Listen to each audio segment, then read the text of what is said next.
कोणार्क, अपना शहर अपनी बातें। बिजली के बढ़ते हुए बिलों को कम करने तथा उल्लासनगर में बरसों से टिके हुए अधिकारियों को स्थानांतरित करने की मांग पूर्व विधायक पप्पू कालानी के भाई नारायण कालानी ने की है। आइए लेते हैं उनसे अधिक जानकारी।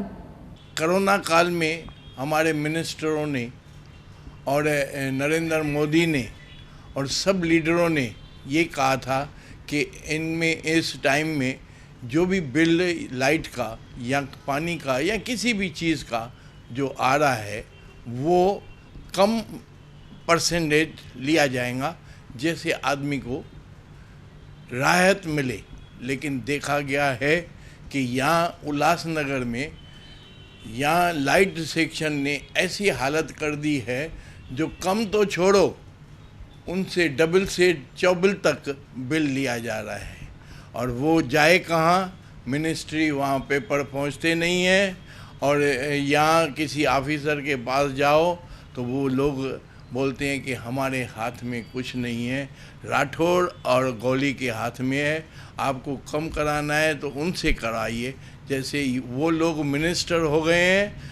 और ऐसा है, राठौड़ लिख के भी देता है आदमी को, इनसे 1 लाख रुपया लो, तो वो ऑटोमेटिकली जब तक उनकी जेब में पैसे नहीं पड़े तो वही 1,70,000 का बिल है तो 1,70,000 रुपया ही भरना पड़ता है। उसके अगेंस्ट बहुत सी चीज़ें। दूसरा तो 12 साल से राठौड़ और गौली यहाँ रहे हैं। ये गवर्नमेंट को सोचना चाहिए कि 3 साल से पहले ज़्यादा आदमी को सिटी में रहना नहीं है। सिटी में मतलब कि ऑफिसर बन के रहना नहीं है। लेकिन हमारे जो एमएलए हैं या हमारे जो आदमी हैं यहाँ के रहने वाले वकील या दूसरे लोग, वो इनके ऊपर कुछ करना नहीं चाहता है। मैंने इन गरीबों के लिए मैंने बिल वसूल करके पीए डाल रहा था, लेकिन हमारे वकील ने कहा कि भाई पीएनआई अभी हाई कोर्ट में 1 या 2 केस उठाया जाता है और ये छोटे छोटे केस नहीं उठाए जाते हैं।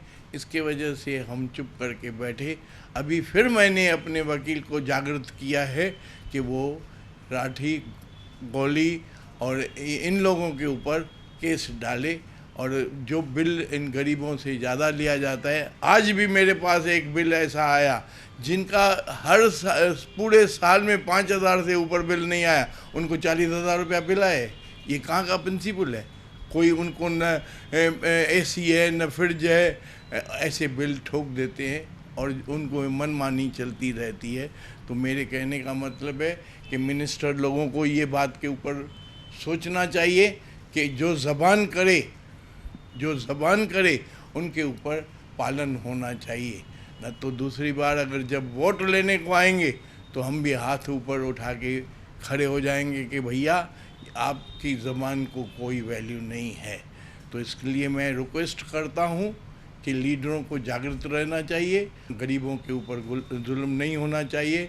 और मैं इस बात को ख़त्म करता हूँ। और जय हिंद, जय महाराष्ट्र। कोणार्क, अपना शहर अपनी बातें।